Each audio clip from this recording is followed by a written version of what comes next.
जखाग्ने दहिका शक्ति रामकृष्णे स्थिता हिया सर्वविद्या स्वरूपान्तं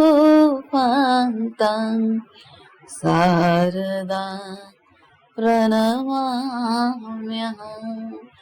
शारदा प्रणमाम्यहम्।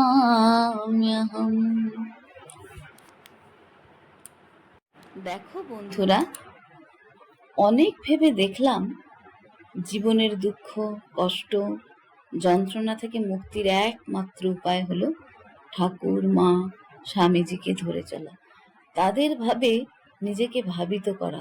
তাই কিছুটা সময় অন্তত তোমাদের সঙ্গে ঠাকুর, মা, স্বামীজির কথা বলে যাতে সময় কাটাতে পারি, সেটাই এ চ্যানেলের উদ্দেশ্য। তাদের কথা যতই আমরা আলোচনা করব, ততই নিজেরা পবিত্র ও সুন্দর হয়ে উঠব। জয় ঠাকুর, জয় মা, জয় স্বামীজি। ঠাকুর, মা, স্বামীজির চরণে প্রণাম জানিয়ে তোমাদের সবাইকে স্বাগত জানাই আমাদের এই আধ্যাত্মিক পরিবারে। এই চ্যানেলে আমরা শুনব মা শারদার অমূল্য বাণী, জীবনের ঘটনাবলী, অনুপ্রেরণামূলক কথা এবং মায়ের অসীম স্নেহ ও করুণার বার্তা।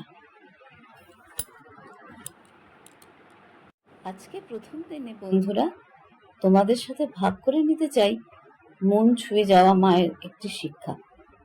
একবার শ্যামদাস কবিরাজ মশাই রাধুকে দেখতে এলেন।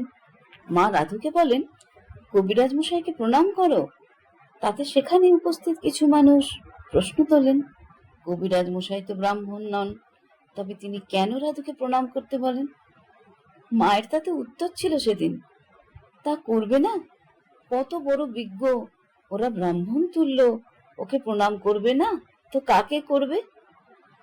মায়ের কাছে ছিল মানুষই বড়।